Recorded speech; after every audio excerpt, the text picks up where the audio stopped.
a high school love story full of confusion, heartache, schemes, and in this case, strategic battles. I could only be talking about one thing. Let's dive into the world of Kaguya-sama, Love is War. Originally a popular manga by Aka Akasaka that launched in 2015, the anime gained rapid attention this past winter in a season full of fantastic, gripping, and charming anime, and for good reason too. This is a story about a romance battle of the brains. Now, I love a good romance and I love a good comedy. The combination is exciting. Why? Because a good, hilarious, and wacky romantic comedy that makes a lasting impression on me is so hard to come by, and I honestly can't remember the last time I was hooked on a romantic comedy quite like this one. It's been a while. So what is this show about? Kaguya-sama Love is War centers around the student council president and vice president of the prestigious Shuchin Academy. Miyuki Shirogane, the president, is a genius with the highest grades in the country due to his commitment to studying. And then we have wealthy, talented, and beautiful vice president Kaguya Shinomiya, a girl who before joining the student council was once cold and calculated with barely any friends. Both Miyuki and Kaguya are often seen by others as the perfect couple. Two people who just seem like they were made for each other.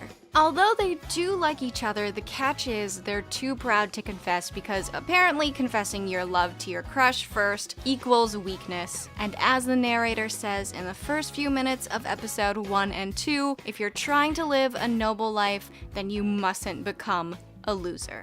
So the person who confesses first loses, and thus hilarity ensues as we follow them and their many schemes to get the other to confess first. What makes this show what it is for me are the characters, the atmosphere, and how cleverly crafted the episodes are. From jokes to even the episodes being separated into 3 different sections of battles. We have what might seem on the outside as a fairly simple looking plot about 2 teenagers trying to get the other to confess their love, but there's so much more to it that makes it entertaining and a formula that has all the right pieces to create a successful rom-com. From characters, writing, music, voice acting, and of course, the visuals. The series is directed by Mamoru Hatakeyama, a skilled artist at creating atmosphere, mood, and subtly crafting a detailed world that draws the audience to the characters. Creating some gems like my personal favorite of his, Showa Genroku Rakugo Shinju. If you haven't seen Rakugo and are curious about it, maybe I'll dive deep into that one some other day. But I do want to say, if you compare both Rakugo and Kaguya-sama, though completely different genres and stories, you can see similarities with these 2 shows in the directing style that is the core of what holds these 2 shows together. Kaguya-sama's writing is quick, witty, and at times quite heartfelt and very relatable. The dialogue between the characters flow effortlessly thanks to the writers and the actors who helps bring the text to life. Most of us in high school will go through our first experiences with love and rejection and the awkwardness of navigating your teen years and not knowing what the heck you're doing, especially with your crush, and perhaps acting like you do but you really don't. A lot of the themes that they touched on in different episodes are things that I recognize, whether it's through personal experience or through just observation. But with great writing, they make us feel like these characters are people we know, or better yet, are people like us. From design down to the writing, we have a group of characters that are so dynamic, and it's what helps make this show what it is. Getting 2 characters who are basically naive when it comes to love battle it out with each other in these outrageous ways is so fun. These main characters on the outside are sophisticated and intelligent students, but on the inside are inexperienced love-struck fools who are trying their best to outsmart each other, and at the same time trying to figure out this whole love thing along the way. So you'd think that the gag of trying to get each other to confess will get old very fast, and despite knowing the basics of what to expect in every episode, and thinking, well, there's a big chance I could get bored really quickly watching this, but because of how each joke is laid out in different scenarios, coupled with the music, the way the characters are animated, and the unique visuals. It's far from old, and you're always in for a good time. It even has these very touching moments that grounds the show and makes it even more well-rounded.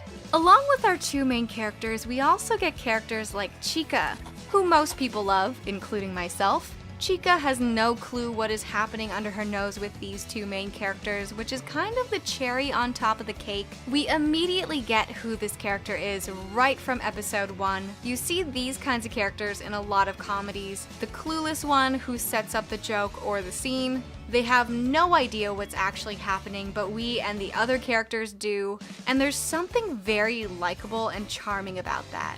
I also think she's a lot smarter than some people give her credit for. The narrator is even a character of his own that elevates the comedy. The actor uses his voice to narrate in a dramatic fashion, which really makes it that much more funny. I actually feel like without his narration, some of the jokes wouldn't land as well as they do. They'd still be funny, but not as funny if he didn't tie it all together. He's a character that some people might forget about, but I think he's one of the most important characters in this show. And then we have other characters like Yu, the student council treasurer. Over the course of his appearances on the show, you see him starting to open up and warm up to the rest of the council members, especially with Kaguya, who he was terrified of at first and was convinced she didn't like him. Kaguya and Yu are actually some of my favorite interactions in this whole show. I actually feel like as characters, they're quite similar. The whole cast in the show were brilliant at elevating the comedy. Visually, Kaguya-sama feels like a modern piece of artwork. From the way they play with patterns, shapes, and unique background colors, the shot composition and effects, to the creative way they've animated the opening and ending themes. Specifically, a big shout out to this awesome ending that only appeared once on the show. The animation overall is top notch, and the great music absolutely ties it all together nicely. Kaguya-sama was so enjoyable for me. I loved every minute of it. It's actually quite rare for me to laugh out loud while watching an anime, but this one, practically every episode, I was laughing so hard. So friends, if you are still on the fence about this show, I hope this helps you figure out whether you'd like to watch it or not. How do you feel about the show? I'd love to hear your thoughts on it. If you want to support me and my channel, don't forget to subscribe. It really helps a ton and I appreciate it so much. You can also give this video a like if you enjoyed it and share it with your friends and family, and I will see you guys in the next one.